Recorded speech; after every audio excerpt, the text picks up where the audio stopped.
우리가 지금 하나님이 우리를 부르시고 또 하나님이 우리에게 말씀하시고 하나님이 우리에게 인도하시는 거에 대해서 우리가 주일날 몇 주 계속 이렇게 나누고 있습니다. 근데 하나님이 우리를 부르셨어요. 아멘입니까? 이 정도 아멘 갖고는 안 되는데. 자, 하나님이 우리를 부르셨습니다. 예, 이게 놀라운 거예요. 왜 나를 부르셨을까 고민하지 마세요. 하나님, 그래서 나는 도저히 부르심을 받을 그런 사람이 아닌데 하나님이 나를 이렇게 지명했다는 거예요. 그리고 부르셨어요. 누구로? 하나님의 자녀로. 물론 우리 여기 현재 비전교회에 있는 우리 지체들 중에 아직도 하나님의 자녀임에도 불구하고 하나님의 자녀인 것을 모르는 사람도 있고 자기는 하나님의 자녀라고 착각을 하고 있는데 아직은 하나님의 자녀가 아닌 사람도 있을 거예요. 근데 중요한 거는 하나님이 나를 부르시고 나를 선택하시고 나의 인생에 대해서 계획을 가지고 계시고 그런 하나님이 나에게 말씀하시고 내 인생을 인도하신다는 거. 이게 놀라운 거라는 거예요. 이게 믿음이라는 거예요. 이게 깨닫기 시작하면 우리는 이제 믿음의 세계에 대한 눈이 이렇게 뜨여지는 거예요. 근데 오늘날 우리의 신앙생활이 왜 교회 안에 나약한 크리스천들, 정말 성경에서 말하고 있는 크리스천들이 아닌 세상에서 교회 다니는, 그래서 우리가 사실 영어로도 이렇게 표현할 수 있어요. 교인과 잠깐만요. 우리 이게 안 들려? 여기 뭐 얘기 좀 해주세요. 정기 통역이 내리게 안 들린다고. 한번 확인해 주세요.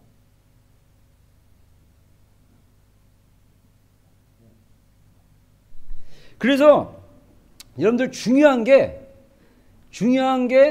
우리가 하나님의 자녀임에도 불구하고 우리가 하나님의 인도하심을 못 받는다면 그것만큼 분행한 인생이 없는 거예요. 여러분, 우리가 지난주 설교 이렇게 우리가 하나님이 보이는 것을 통해서 말씀하신다 얘기하면서 꿈 얘기도 하고 어떤 비전 얘기도 좀 환상 얘기도 하면서 우리 결론이 지난주에 뭐였죠? 하나님, 우리의 인생은 하나님이 이끄시는 모험과 같다. 왜? 익사이팅하니까.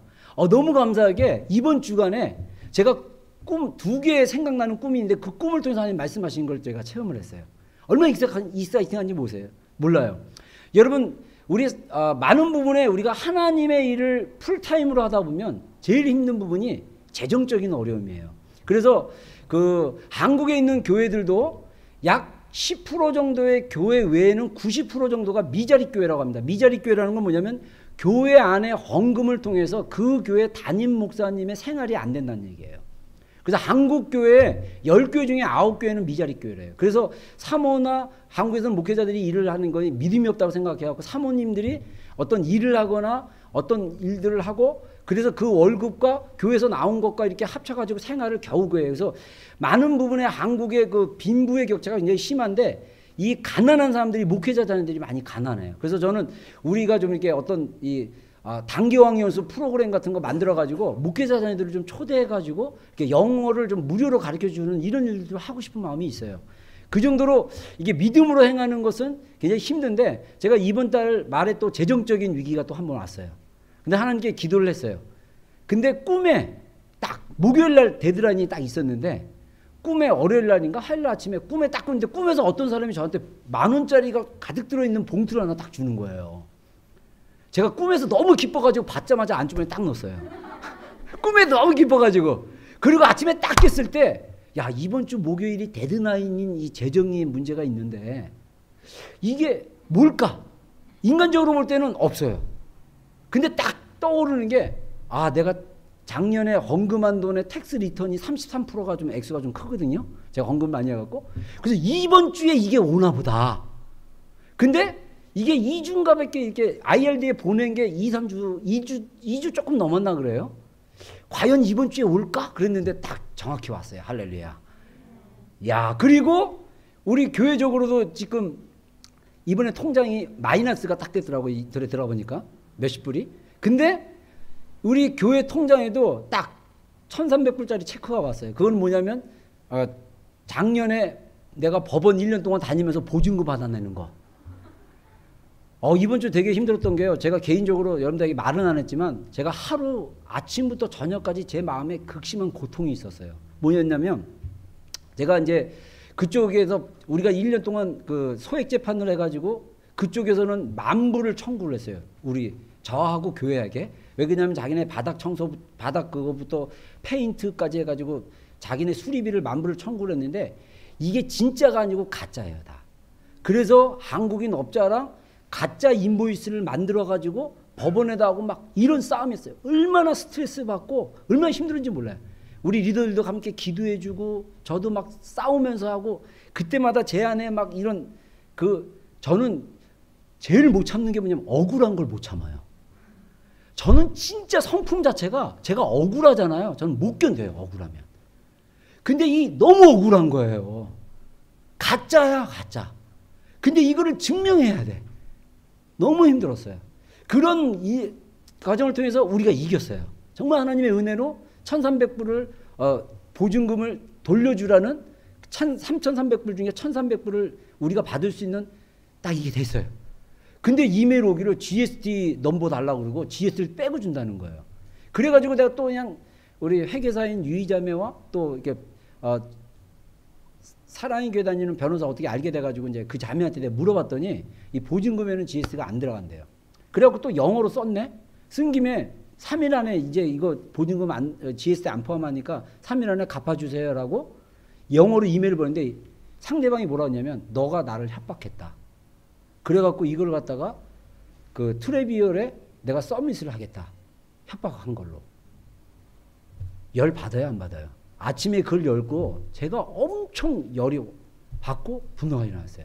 제가 이 오늘 설교와 연합 이 내용이 있는 건데 나중에 얘기할 건데 좀 땡겨서 얘기하는 겁니다. 근데 그런 갈등이 있었을 때 하루 종일 제 안에 정말 두려움과 막 그러면서 저녁에 아침에 메일을 열고 하루 종일 고통스럽고 막 기도하고 막 그러다가 저녁에 제가 한국말로 그전에는 영어로 서로 주고받았는데 한국말로 딱 까놓고 얘기했어요. 나 협박한 거 아닌데 만약에 협박을 들렸다면 내가 머리 숙여 사과한다. 그러나 협박이 아니다.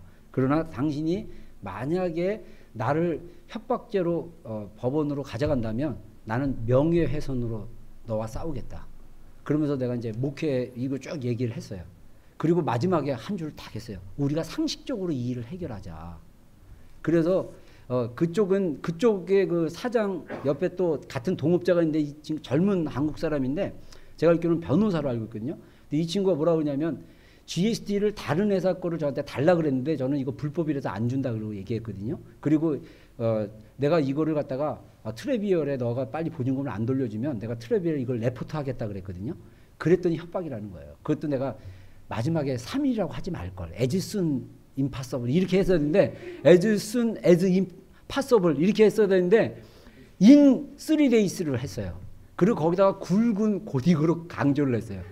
그랬더니 이 사람은 자기가 협박으로 들렸다는 거예요. 그래서 근데 내가 협박이라는 건 사실 안 되는 거를 강제로 하는 게 협박인데 나는 당연한 권리를 달라고 그러는데 아무튼 그렇게 좀 복잡했어요. 그래서 굉장히 제 마음이 괴로웠어요. 하나님께 기도하고 제가 마음에 있는 걸 다 쓰고 그다음에 마지막에 이게 상식적으로 해결됐으면 좋겠고 빨리 답장을 달라. 그런데 어제 우편함을 저녁에 이제 인터뷰 끝나고 밤늦게 가가지고 딱 열어보니까 체크가 도착했어요. 할렐루야. 예.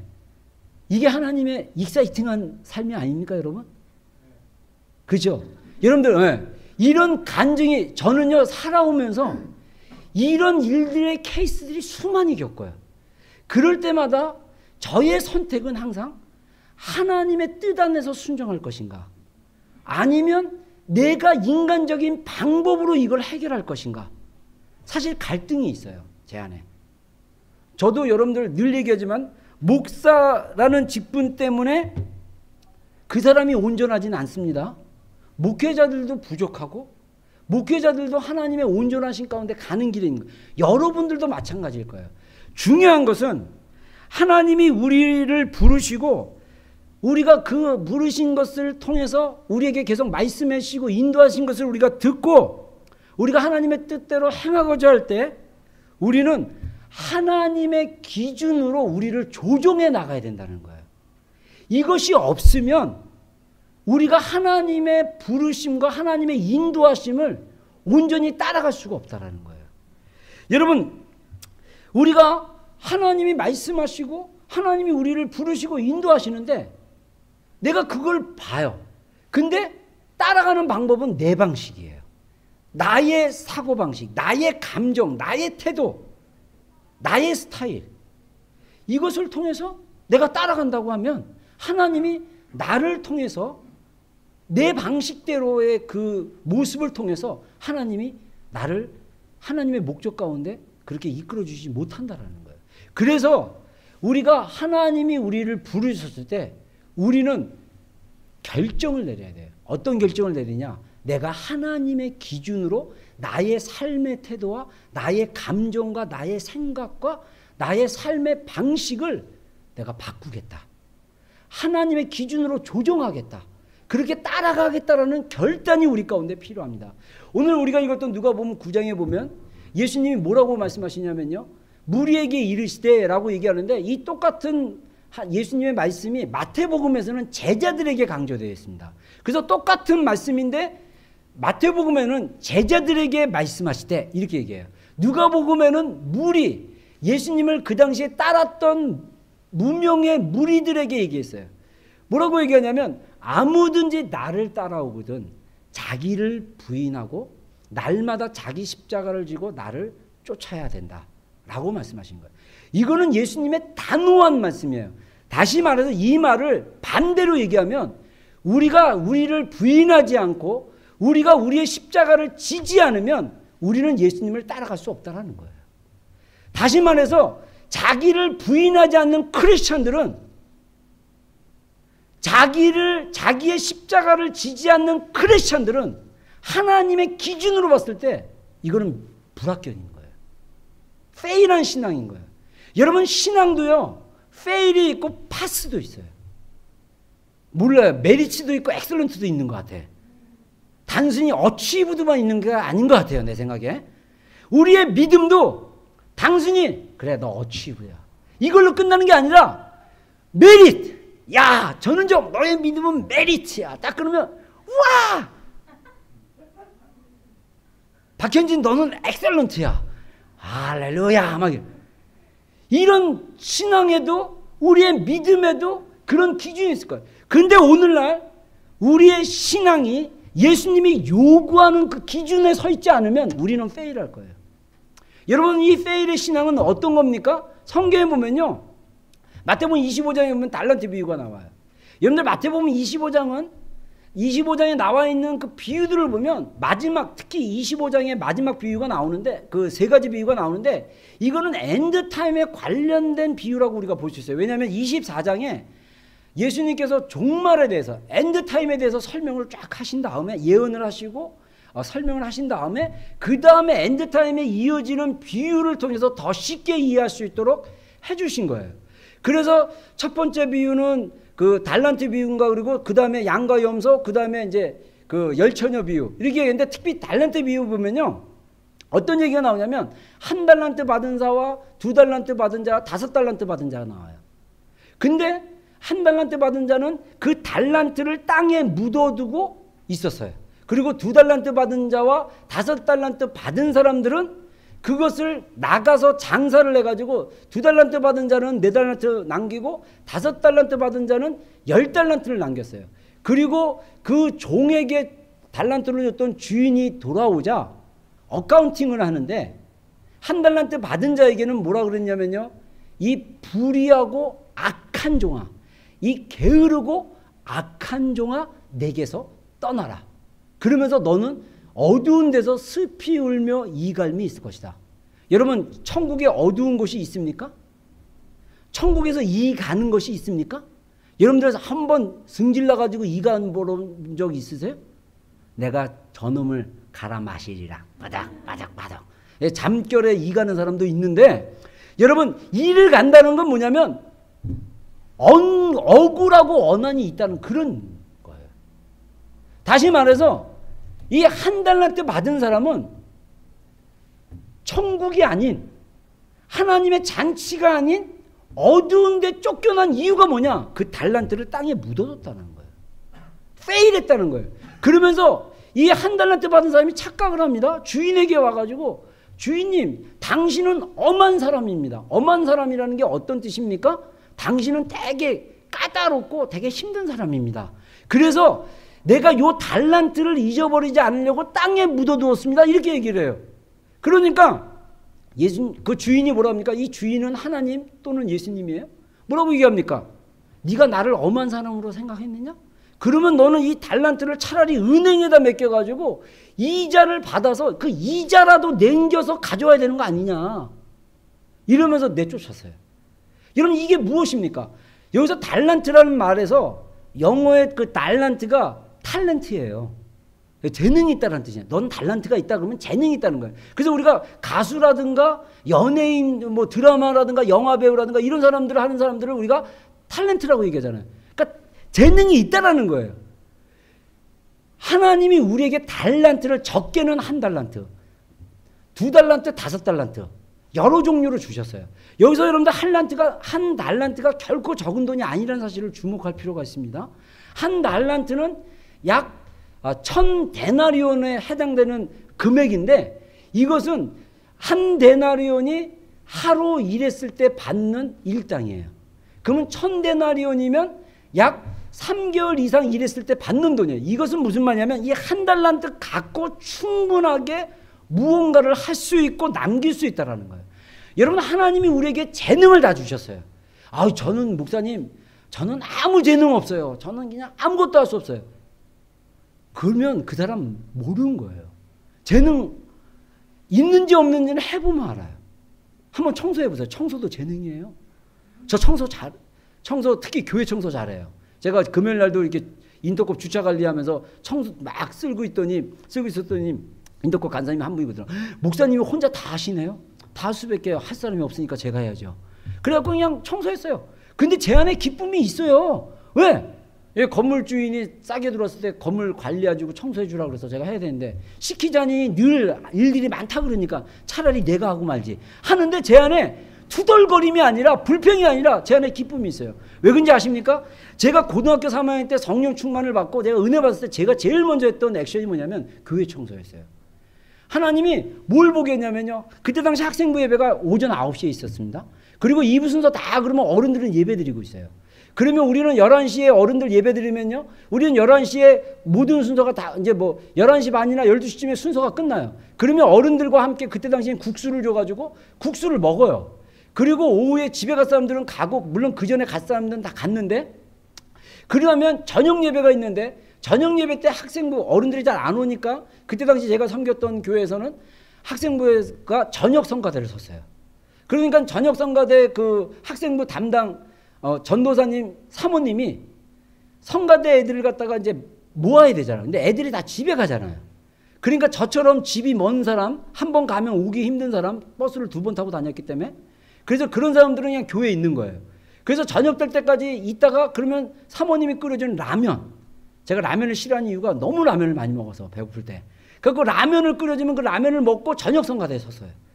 그럼 그 시간에 중간에 3-4시간 시간이 빕니다. 그러면 저는 갈 데가 없으니까 교회 와요. 본당에 보면 긴 의자가 있어요. 여름에는 더우면 선풍기 켜놓고 그냥 거기서 자면 잠이 잘 와요. 시원해서. 그리고 겨울에는 또 이 석유 난로 있기 때문에 석유 난로 주변에서 모여서 또 그냥 있고 그러면 돼요. 근데 어느 날 보니까 사찰 집사님이 있는데 사찰 집사님은 그 교회에서 페이를 해가지고 그 교회 지하실에서 지내면서 교회 관리를 하신 분이에요. 관리 집사님이죠. 그분이 과부였는데 아들하고 딸이 있었고 딸은 청년이었고 아들은 저의 후배였어요. 근데 청소를 힘겹게 하는 거예요. 아무도 안 도와줬고 그분이 저녁 예배 청소한다고 그렇게 빗자루 쓸고 있는 거예요. 굉장히 본당이 넓었거든요. 제가 그걸 보고 도와주기 시작했어요. 근데 제 안에 되게 기쁨이 넘쳤어요. 근데 이 작은 일, 여러분들 성경에 보면요. 네가 지극히 작은 것에 충성하였으니 라는 표현을 해요. 여러분 우리가 교회에 와서 떨어진 휴지를 하나 줍고 지나가는 사람들에게 하나님 감동 줘갖고 동전 좀 줘라 그러면 동전 주는 거, 이게 바로 뭐를 하는 거냐? 우리의 달란트를 가지고 사용하는 거로 저는 생각해요. 이게 하나님 나라는요, 작은 것 같지만 우리에게 있는 어떤 것을 가지고 하는 거예요. 여러분들 보십시오. 여러분들이 만약에 예를 들어 성경헌금 보낼 거 없고 구제헌금 보낼 거 없고 주일날 헌금할 돈이 없다 그러는데, 여러분들의 재정을 보면 커피, 비싼 커피 팍팍 마시고 그 다음에 영화 막 보고 자기 싶은 거 막 써요. 근데 하나님의 나라를 위해서는 별로 쓰질 않아. 나중에 가면 이제 하나 딱 예수님께서 결산하지. 1년 저기 뭐 헌금 낸 거 결산하듯이 네의 인생에 내가 너의 부모를 통해서 이만한 재정을 줬고 네가 너의 직업을 통해서 내가 이만한 재정을 줬는데 너는 하나님의 나라를 위해서 가난한 자를 도와주고 선교를 도와주고 정말 교회를 도와주고 이렇게 하는 일들에 대해서 너희들은 얼마나 그것을 사용했느냐, 하나님 결산하실 거예요. 여러분들의 가지고 있는 시간도 마찬가지입니다. 여러분 지금 청년 때만큼 시간이 많은 사람이 없어요. 근데 교회 나올 시간이 없대.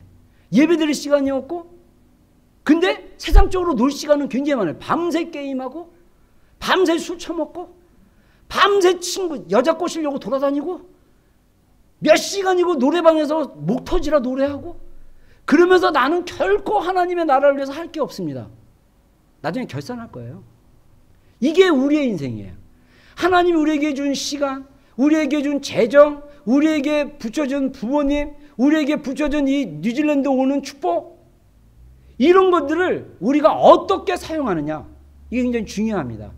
여러분, 왜 제가 이 얘기를 하냐면, 우리가 정말 하나님의 부르심을 따라가려면 예수님 분명히 여기를 자기를 부인하라고 했어요. 여러분, 자기를 부인하는 거 이거 굉장히 중요합니다. 여기서 자기를 부인한다는 건 뭡니까? 자기를 부인한다는 것은 뭐냐면요, 우리가 가지고 있는 욕심, 야망, 생각, 태도, 감정, 이런 것들을 예수님 안에서 부인하는 거예요.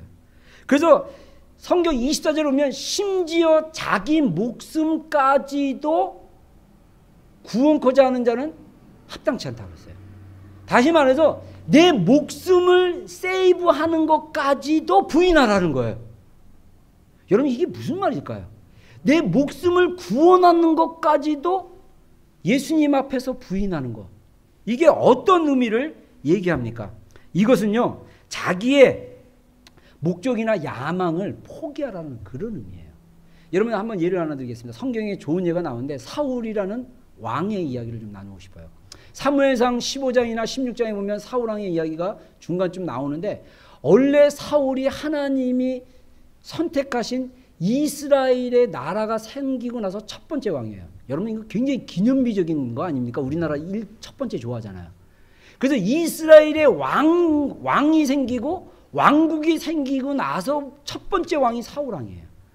근데 이 사울 왕이 처음 뽑혔을 때는요, 되게 겸손한 사람이었습니다. 여러분, 이스라엘에서 왕을 뽑을 때 하나님 어떤 방법으로 뽑은지 아세요? 그때 당시에는 12지파라는 지파 공동체였습니다. 왕이 없었어요. 12개의 지파가 연합체로 있었어요.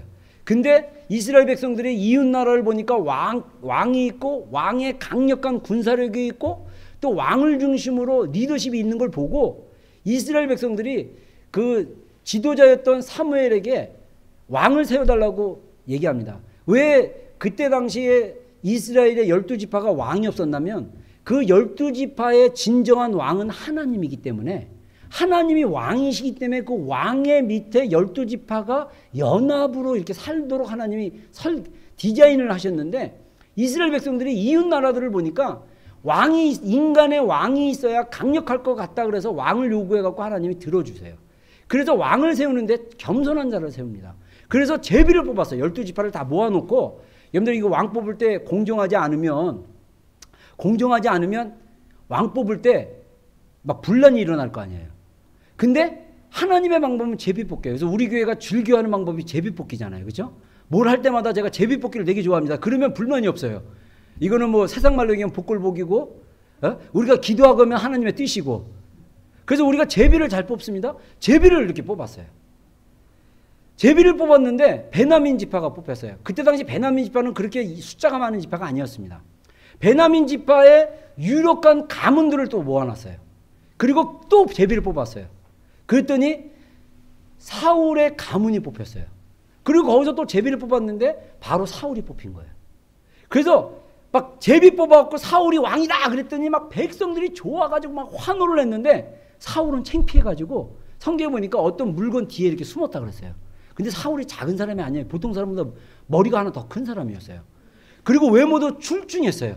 그러니까 하나님이 그 겸손한 사울과 또 외모도 보시고 그랬겠죠. 그래서 뽑으셨어요. 그래서 사울이 왕이 됐어요.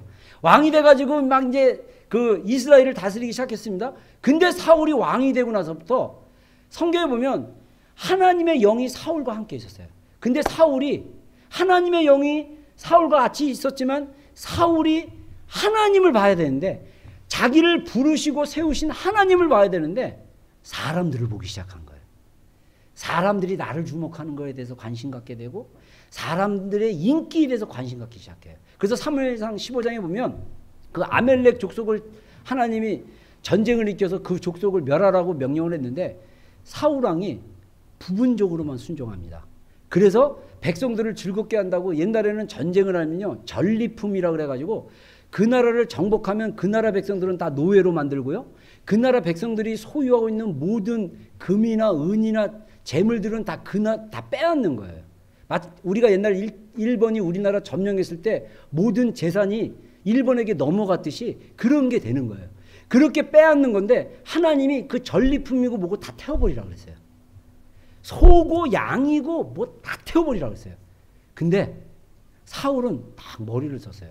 백성들이 막 전리품 막 얻으니까 야, 안 돼. 하나님께서 이거 전리품 취하지 말라고 그래서 이 말을 못하는 거예요. 왜냐하면 백성들이 싫어할까 봐. 인기 있으려면 좀 이렇게 야, 그냥 그래 좋은 거 그냥 챙겨 이렇게 할 수 있잖아요. 여러분 교회 안에서 무조건 좋은 게 아니에요. 하나님의 기준으로 볼 때 아니다 그러면 여러분들 아니라고 얘기했을 때 여러분의 권위자가 아니라고 얘기했을 때 여러분들 그거를 들어야 돼요. 그러면 안 그러면 죄 가운데로 우리가 죄로 들어갈 수 있는 길이 열리는 거예요. 사울이 냅뒀어요. 그리고 사울이 머리를 쓰기를 좋은 것을 잡아가지고 하나님께 제사로 바치면 하나님 기뻐하실 거야. 자기 기준으로 생각했어요. 그리고 하나님 분명히 얘기하기를 아각 그 아멜렉의 왕이었던 아각 왕을 잡아서 죽이라 그랬어요. 근데 살려뒀어요. 살려둔 이유가 여러 가지가 있겠지만 자기가 내가 얘 잡았다. 막 사람들한테 자랑도 하고 싶고 막 그렇겠죠. 이 죽이면 딱 목 딱 해야 되는데 살아있는 놈 딱 잡아놓으면 이 살아있는 왕이 뭐 사울 왕이요 살려주십시오 막 애걸하면 또 기분 쫙 좋고 막 그냥 이런지 모르겠어요. 그래서 사울 왕이 살려줬어요. 사무엘이 오자마자 왜 하나님의 말씀을 순종하지 않았습니까? 얘기를 하자 사울이 저는 순종했습니다. 그랬더니 내 귀에 들리는 양의 울음소리와 소의 울음소리는 무엇입니까? 이거는 당신의 하나님께 제사하려고 우리 백성들이 남겨놓은 것입니다. 이게 부분적 순종인데 이게 완전 불순종인 거예요. 사울이 경고하기를 당신이 하나님의 말씀을 불순종했기 때문에 하나님은 그 제사를 기뻐하는 게 아니라 수양의 기름을 기뻐하는 게 아니라 온전한 순종을 기뻐하신다. 그래서 불순종하는 것은 거절과 불순종은 우상에게 제하는 것과 똑같다. 이 얘기를 했어요. 여러분들 놀랍게도 사무엘 16장으로 넘어가면요. 사울의 불순종으로 사울 안에 뭐가 들어오냐면요. 성경에 보면 하나님이 부리시는 그러니까 영어 성경에 보면 the devil won from the Lord예요. 그래서 하나님이 부리시는 그 악한 영이 와서 사울을 괴롭히기 시작합니다. 근데 이거를 또 우리가 신학적으로 막 따지자면 좀 힘드니까 일단 여러분들 하나님의 천사들은요. 좋은 일만 하는 게 아니라 나쁜 사람들 벌도 줍니다. 그래서 성경에 보면 다윗이 교만해져 가지고 죄를 졌을 때 하나님께서 천사를 통해서 전염병을 퍼뜨리게 해요. 그래서 다윗이 회개한 하나님이 천사에게 고만해라 그래 가지고 고만을 해요. 그리고 출애굽기에 보면 이스라엘 백성들을 구원하려고 어린 양의 피를 갖다가 이스라엘 백성들에게 이렇게 문서줄을 바르게 하고 그 천사들이 나타나 가지고 애굽에 있는 첫 번째 난 장자와 동물들을 다 죽여요. 그러니까 천사들이 하는 일이 악에 대한 심판과 이런 것도 하는 거예요. 그래서 아마 하나님이 부리시는 악신이라고 했지만 하나님께서 허락하신 그래서 사울 왕으로 하여금 그 불순종에 오는 고통이 있는지 모르겠어요. 이거를 이제 요즘 현대말로 얘기하면 정신병이고 또 이렇게 성경적으로 얘기하면 이 악한 영이 들어간 거예요. 근데 놀랍게도 그 신하들이 뭐라고 제안을 하냐면요. 사울한테 하나님 부르신 악신이 당신을 괴롭게 하니까 하프를 잘 치는 사람을 불러다가 하프를 치면 좀 나을 거라고. 근데 이게 아마 정신병이랑 같이 연결됐기 때문에 이 좋은 음악을 들으면 이게 머리가 좀 좋아지나 봐요. 그래서 다윗을 불러다가 하프를 치게 만들었어요. 그래서 다윗의 연주가 너무나 좋아가지고 다윗이 연주하면 이 악신이 떠나갔다 그랬어요. 그래서 성경에는 그렇게 표현하고 있는데 이게 뭔지는 모르겠어요. 이 편두통인지 뭐 어떤 건지 모르지만 주기적으로 사울로 하여금 괴롭게 만드는 게 있어요. 여러분 우리가 여기서 배울 수 있는 영적인 교훈은 뭐냐? 우리가 불순종했을 때, 우리가 정말 하나님 앞에 불순종하는 삶을 살기로 결단하고 나갔을 때 사무엘이 말한 것처럼 이 악한 영이 열리는 문을 주는 거예요. 그래서 그 불순종을 통해서 악한 영이 자유롭게 드나다니는 거예요. 드나다녀갖고 나에게 어떤 걸 주냐? 고통을 주는 거예요. 여러분 제가 얘기하는데 여기 우리 지체들 중에 불면증에 시달린 친구들은 회개하거나 축사하셔야 돼요. 여러분 하나님은 사랑한 자에게 잠을 주십니다. 아멘. 불면증이 걸리는 이유 중에 하나 뭐냐? 잘못된 습관일 수도 있어요. 밤에 딴짓 하다 보니까 낮에 이렇게 자게 되고 그래서 밤낮이 바뀔 수 있어요. 아니면 불면증에 시달리게 된 어떤 계기가 있을 수 있어요. 어떤 근심이나 걱정이나 염려나 두려움 때문에. 그리고 또 어떤 악한 것이 와서 뭐 게임을 하다가 악한 것을 봤는데 잠이 안 오기 시작했는데 그때부터 잠이 안 왔다. 뭐 이런 거라든가. 이런 것에 의해서 이런 것들이 왔다. 그럼 우리가 어떻게 해야 됩니까? 회개할 거 회개하고 예수님의 이름으로 꾸짖고 쫓아내야 되는 거예요. 여러분 이것이 우리가 영적인 방법입니다. 사울은요. 자기의 그 어떤 야망, 욕심, 사람들로부터의 칭찬, 인정받는 것 이것 때문에 하나님의 명령에 불순종하기 시작했어요. 더 나아가서 사울이 어떻게까지 마음이 바뀌냐면요. 사무엘상 17장으로 넘어가면 다윗이 블레셋 군대랑 블레셋 군대 싸우는 장면을 보고 거기서 골리앗을 물맷돌로 쳐서 죽입니다. 그리고 그 상으로 다윗은 사울의 사위가 돼요. 왜냐하면 사울 왕이 누구든지 블레셋의 골리앗을 죽이면 내 딸을 주겠다 그랬어요. 결혼시키겠다 그랬어요. 우리 한국말로 얘기하면 부마예요. 부마. 공주의 남편이에요. 굉장히 지위가 높은 겁니다. 그리고 다윗을 장군으로 세웠어요. 다윗이 블레셋하고 싸울 뿐만 아니라 군대를 이끌고 막 싸움에서 나가서 이겼어요. 막 장군이 돼가지고. 그러면 백성들이요. 다윗이 전쟁에서 이겨서 이 예루살렘 그때 당시 예루살렘이 아니었죠. 그 딱 수도로 들어오면요. 막 백성들이 막 춤을 추고 막 장구 치고 막 노래를 부르는 거예요. 다윗이 이긴 사람은 만만이고 사울이 이긴 사람은 천천이다. 막 이렇게. 사울 왕 안에 질투가 일어나기 시작합니다. 다윗에게 왕위를 빼앗길 거에 대한 두려움이 오기 시작한 거예요. 그래서 나중에 다윗을 죽이려고 여러 번 시도합니다. 그래서 다윗이 하프를 딱 치고 있는데 이 악한 신이 너무 강하게 하니까 창을 들어가지고 하프 치는 다윗을 향해서 막 던져요. 그래서 다윗이 막 그 하프 치다가 창 날라오니까 왁 이러면서 막 피하고 막 도망 다니는 거예요. 몇 번이고 다윗 죽이겠다고 군대를 이끌어가지고 다윗을 잡으러 다녀요. 그리고 다윗 도와줬던 제사장 가문을 70명을 다 죽여버려요. 막 이런 죄까지 범합니다. 그랬던 사울. 만약에 저는 그렇게 생각해요. 성경은 결론은 역사적으로 한 번 있었던 역사적 사건이 불행한 결과로 기록되어 있지만 저는 만약에 우리가 역사를 사울이 다시 돌아가서 만약에 사울이 자기를 부인했다라면 그의 인생이 어떻게 바뀌었을까? 저는 그렇게 생각해 봐요.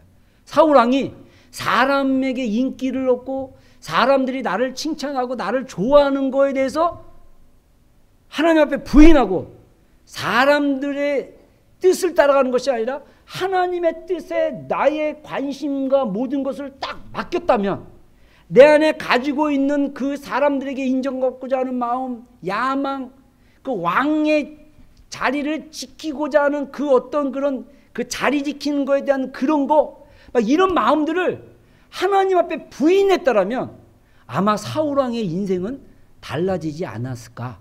저는 그렇게 생각해 봐요. 여러분, 우리의 인생도 마찬가지예요. 그래서 우리가 영적 전쟁, 제가 이사가 스쿨 때 영적 전쟁 계속 강조했는데, 영적 전쟁의 가장 치열한 장소는 바로 우리의 마음이에요. 우리의 생각, 우리의 감정, 우리의 의지, 이것이 우리의 치열한 영적 전쟁이라는 거예요. 이 영적 전쟁에 승리하는 비결은 뭐냐? 바로 하나님 앞에 나의 들끓는 이 감정 드리는 거예요. 부인한다는 것은, 하나님, 제가 굉장히 지금 화가 나거든요. 하나님, 제가 굉장히 지금 슬프거든요. 하나님, 제가 굉장히 낙심했거든요. 하나님 앞에 드립니다. 하나님, 가져가 주십시오. 여러분, 우리의 기도가 정말 예수님의 그 겟세마네 기도와 같이 우리가 싸우는 기도가 우리 안에 있어야 돼요. 그런 기도 없이 우리가 하나님을 깊이 나갈 수가 없는 거예요. 우리가 자기를 부인하지 않는 신앙은요, 겉에 보기에는 나는 예수님 잘 따라가고 있어, 나는 문제없어, 나는 지금 하나님의 뜻 가운데 살고 있어. 근데 우리가 예수님 앞에 우리 자신을 부인하지 않는다면 겉에 보기에는 잘 따라간 것 같지만 그것은 잘 따라가는 게 아니에요. 그건 위장된 거예요. 예수님 분명히 얘기하잖아요. 자기를 부인해야만 나를 따라올 수 있다. 우리가 예수님을 바르게 따라가는 길은 뭐냐면 내 자신을 부인하는 거예요. 여러분, 제가 딱 봤을 때 욕심이 있을 것 같습니까? 없을 것 같습니까? 제가 조금 욕심은 없는 사람인데 인간인 거로 어쩔 때는 욕심이 나는 경우도 있어요. 근데 중요한 것은 그 욕심이 일어났을 때 내가 주님 앞에 포기하는 훈련이에요. 저는 감사하게도 20대 때 하나님께서 몇 번 저의 인생에 중요한 결정을 했을 때 그것을 포기해 달라고 하나님의 감동이 있었어요. 그때 저희가 포기하고 하나님의 기준으로 조정했어요. 그랬을 때 제 안에 어떤 기쁨이 있는지 아십니까? 하나님을 신뢰하는 믿음이 생기기 시작했어요. 여러분, 우리 목회자들이 왜 목회를 하면서 병이 나고 목회자들 가운데 목회를 하면서 많은 갈등과 어려움과 상처와 힘든 것들이 있는 줄 아십니까? 우리 목회자 자신들도 하나님 앞에 부인하는 것을 해야 돼요. 여러분, 저도 한국에서 부교육자를 했을 때 막 우리 대학부가 막 성공했을 때 사람들이 와, 신 목사님 대단해 막 칭찬했을 때 그거 좋아했어요. 막 성도들이 막 저를 보고 막 3배, 4배 막 부흥했을 때 막 제 안에 막 이게 막 프라우드가 있었어요. 아, 그렇지, 내가 막 그래서 막 누구한테 한 수 가르쳐 주겠다고 막 그냥 조그만 교회 전도사한테 막 야, 이거는 말이야 막 이러면서 막 그냥 막 교만을 막 떨고 그게 교만인지도 모르고 막 그냥 잘난 채 막 풀어내고 막 예? 그러다가 한번 팍 꼬꾸라졌어요. 그리고 하나님 앞에 나는 아무것도 할 수 없는 연약한 존재이건을 깨닫기 시작했을 때 하나님의 조종을 통해서 제가 겸손을 배워가는 거예요. 지금도 마찬가지예요. 이 나라 와서도 제가 아직도 교만을 떨쳐버리지 못하고 잘난 체하다가 주변 적도 만들고 막 그런 과정을 제가 겪었어요. 그러나 하나님이 저를 조정시키는 거예요. 나를 부인해라. 여러분, 우리 목회자가 여러분들 안에 우리 교회 안에 리더들이 우리가 교회를 하면서 우리가 부인해야 될 가장 큰 자기 부인이 어떤 영역인지 아십니까? 인정받고자 하는 욕구예요. 여러분, 인터컵도 마찬가지예요. 인터컵 여러분들이 스텝으로 섬기고 인터컵에서 섬겨서 나갔을 때 그것이 인정받고자 하는 그 욕망이 내 안에서 충동이 나가지고 그 일을 한다면 그것은 하나님이 기뻐하시는 일이 아니에요. 왜? 그 일을 통해서 주변 사람들이 힘들어지기 시작합니다. 그 일을 통해서 어려운 일들이 올 수 있어요. 선교사로 나가도 마찬가지예요. 중요한 것은 인정받고자 하는 욕구를 내려놓는 거예요.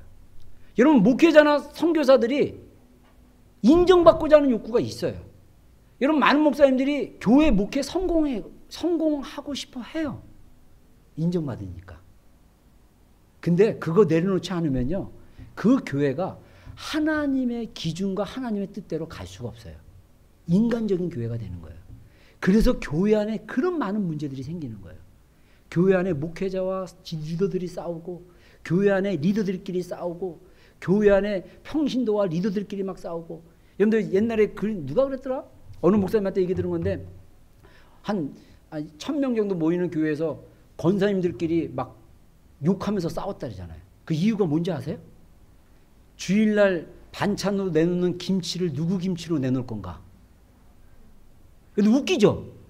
근데 그게 가능해요. 영적이지 못하면요. 왜 자기네 김치, 자기가 만든 김치를 그 시간에 내놓으려고 했을까요? 김치 맛있다 칭찬받고 싶어서. 아우, 김건사님 김치 너무 맛있어. 그거 칭찬받고 싶어서 일주일 내내 김장하면서 승질내면서 안 도와준다고 막 짜증내면서, 에? 자기는 이렇게 헌신하는데 왜 남은 안 도와줘 막 이러면서 짜증내면서 김장 담그고 그걸 가지고 갔는데 다른 권사가 갖고 온 거예요. 얼마나 승질납니까? 내가 준비했는데 목사님한테 물어봤는데 이번에 내 턴이라 그러는데 아니야 나야. 그래갖고 2년이 막 그러면서 머리 막 가요. 이게 사실인지 아닌지 모르겠어요. 어떤 목사님한테 들었어요. 여러분, 교회 안에서 이루어지는 분쟁, 교회 안에서 이루어지는 갈등의 많은 부분들이 감정의 문제고 인정받고자 하는 것들이에요. 여러분, 이것을 예수님 앞에 우리가 부인하지 않으면 여러분 우리의 삶이 괴로워지는 거예요. 여러분, 정말 우리가 주님의 말씀을 들었을 때 우리가 자기를 부인하는 사람이 돼야 됩니다. 아멘. 마지막으로 우리가 매일 자기 십자가를 져야 된다는 거예요. 여러분, 매일 자기 십자가를 지는 게 무엇입니까?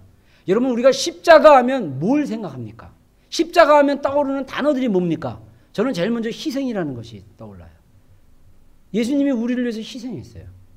십자가 하면 뭐가 또 떠오릅니까? 인내. 예수님께서 인내하셨어요. 성경에 우리의 죄에 대해서 예수님께서 참으셨다고 그랬어요. 그리고 또 하나, 고통. 십자가 고통스러운 자리입니다. 여기서 예수님이 매일이라고 얘기했습니다. 한 달에 한 번 아니에요. 1년에 한 번 아니에요. 에브리데이, 데일리, 매일. 여러분, 영적 전쟁은요, 매일 일어납니다. 매 순간 일어나요. 고통스러워요. 힘들어요. 희생을 각오해야 돼요. 여러분, 오늘날 우리의 기독교가, 오늘날 우리의 믿음과 신앙이 왜 이렇게 낮은 수준에 있는 줄 아세요? 그 중에 하나가, 이건 제가 얘기한 게 아니에요. 영성학자들이 얘기하는 거예요. 그 중에 하나가 뭐냐면 현대 신앙, 현대 크리스찬들의 신앙은 인스턴트 스타일이라는 거예요. 여러분들 인스턴트 알죠? 3분 만에 그 물 끓여가지고 이렇게 부어가지고 라면 먹고, 예? 그 다음에 이 밴딩머신에 입을 딱 넣으면 내가 고르는 게 딱 나와야 돼. 안 나오면 승질나. 이게 왜 안 나오지? 이게 왜 안 나와? 차분히 안 나오네 주님. 왜 안 나올 거예요? 이렇게 하는 사람 없어. 이게 왜 안 나오지? 팍팍 막 이래. 이게 우리의 신앙인 거예요. 우리가 하나님에 대한 신앙도 너무 조급해. 기도했으면 바로 이루어져야 돼. 안 이루어지면 막 짜증내. 하나님 그럴 수 있어요. 하나님 막 이루. 여러분, 그거는 아니에요. 여러분, 매일 십자가를 진다는 것은 뭐냐? 우리가 참는 것도 포함됩니다. 내가 하나님께 그렇게 작년에 좋은 사람 만나게 해달라고 그렇게 기도를 했는데 올해를 결국은 넘겼군요, 주님. 그러면서 컴플레인을 하는 것이 아니라 정말 주님을 바라보고, 그럼에도 불구하고 주님, 저를 위해서 좋은 배우자를 주실 것을 기대합니다. 아멘. 그리고 그분을 신뢰하는 거예요. 내가 작년에 취업하려고 했는데, 내가 작년에 이 좋은 곳에 가려고 했는데 그게 안 됐어. 근데 여전히 나는 앞날이 불투명한 것 같고 뭔가 되는 것 같지 않아. 그래도 우리가 믿음으로 기도했다면요, 계속 그 믿음으로 기도한 일을 킵고잉 하는 거예요. 여러분, 목사인 저의 입장으로 봤을 때, 여러분들 데리고 저랑 이제 길게 우리 만난 우리 지체들은 대학교 1학년, 2학년 때 만난 지체들. 그래갖고 그 첫 열매가 쌤이가 대학교 2학년 때인가 저를 처음 만나고 결혼해서 이제 임신해가지고, 그죠? 네. 거기까지 봤어요. 이 5, 6년의 시간 동안, 그렇게 저랑 5, 6년 시간을 보낸 우리 지체들이 몇 명 있습니다. 제 입장으로 봤을 때 5, 6년 신앙생활 이렇게 열심히 했으면 더 성숙하고 더 자라가야 될 수도 있어요. 그리고 물론 저도 그러지만 그럼에도 불구하고 계속 우리의 믿음은 어떻게 합니까? 주님을 향해 달려가는 거예요. 여러분 제가 비전교회 개척한 지 한 11년 됐거든요. 세상 말로 얘기했을 때 11년 됐으면 어느 정도 자리가 지금은 어느 정도 안정이 됐는데 제가 생각하는 수준이에요. 제가 생각한 그 정도까지 갔어야 되는데 안 갔어요. 만약에 그거에 대해서 제가 야 이거 왜 안 돼? 이 원인은 누구 때문이야 누구 때문이야 누구 때문이야 막 이런다면 이게 안 된다는 거예요. 2년 전인가 하나님 저한테 주신 감동이 있어요. 인내하라. 여러분 제가 2년 전에 진짜 힘든 해를 보냈어요. 어느 정도로 힘들었냐면요. 제가 주일날 설교하기가 싫었어요. 여러분들 알다시피 저 설교 굉장히 좋아하는 사람이에요. 막 설교 준비 안 하고도 막 설교해. 그런 사람인데 스트레스가 받는 거야. 주일날 설교할 게 없어.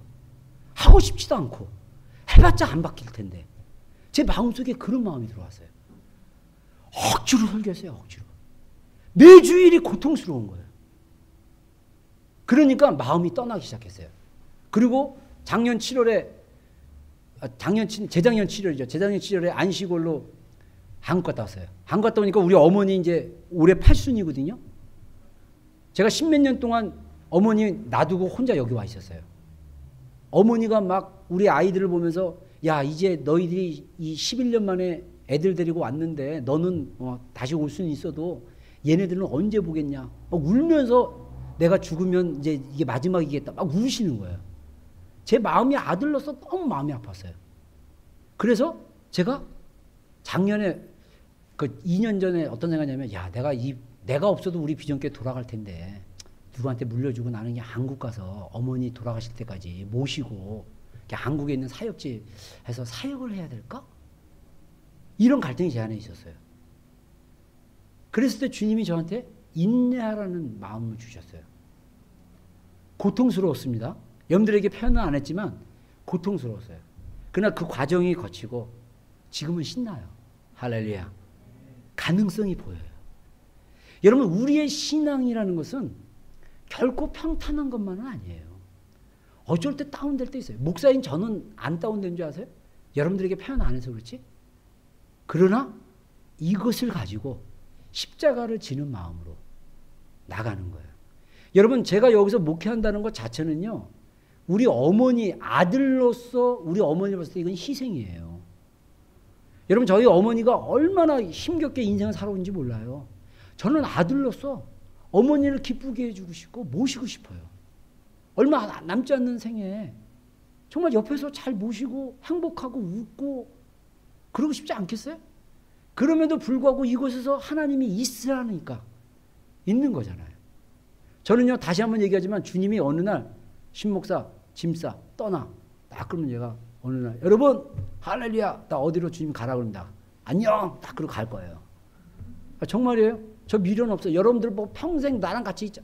가 그냥 주님 부르신 대로 다 터져도 괜찮아. 여러분 괜찮아요. 우리의 인생이 뭡니까? 주님의 뜻에 맞춰지는 게 우리의 인생 아닙니까? 저는 여러분들을 파송하는 선교사로 키운다는 마음으로 사역하고 있어요. 언제든지 여러분들 떠날 수 있어요. 떠나더라도 여기 비전교회에 머무는 동안 여러분들 하나님을 사랑하는 자들로 남기를 주의 이름으로 축원합니다. 예수님을 끝까지 쫓는 자로 남기로 주의 이름으로 축원합니다. 그래서 여러분들이 어느 곳에 가든지 예수님을 따르는 자로 자기를 부인하고 날마다 십자가를 지는 자로 가는 거 좋아요. 여러분 그게 주님이 원하시는 거예요. 저는 지금도 진짜 여러분들에게 자신 있게 얘기할 수 있어요. 주님이 가라 그러면 언제든지 갈 수 있어요. 뭐가 두렵습니까? 내 인생의 주인은 하나님이신데 그분이 나를 구원하셨고 내가 천국에 갔을 때 나랑 영원히 사실 분인 그분인데 그분에게 내게 말씀하신다면 언제든지 순종할 수 있어요. 여러분 이거는 목사님은 목사님이니까 아니요. 모든 크리스천들의 애티튜드가 돼야 돼요. 여러분 모든 크리스천들의 기준이 돼야 됩니다. 하나님이 말씀하시면 그 기준에 따라 조정해야 돼요. 여러분 그게 우리의 운명이고 그것이 우리가 해야 할 일이에요. 여러분 그랬을 때 우리에게 주어진 축복이 뭔지 아십니까? 내 인생을 내가 매니저하는 거 아니에요. 매니지먼트 하는 거 아니에요.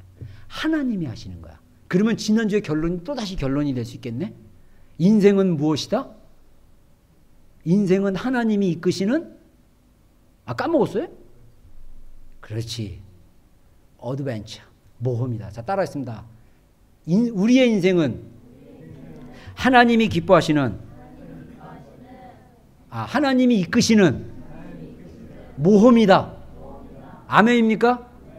예. 여러분, 그래서 정말 우리가 하나님이 말씀하실 때 우리에게 결단이 있어야 되는데 그 결단은 뭐냐? 하나님께 조정해야 돼요. 그래서 우리 인생에 여러 가지 조정해야 될 영역들이 있습니다. 환경, 그 환경은 직장, 가정, 학교가 될 수 있어요. 재정적인 문제 될 수 있어요. 인간관계, 가족과의 관계, 친구와의 관계, 교회의 관계, 직장 동료와의 관계, 우리의 생각, 감정, 음성, 이런 거 다 우리가 조정해야 되는 거예요. 우리의 헌신도 조정을 해야 되는 거예요. 그것이 우리 안에 필요한 것입니다.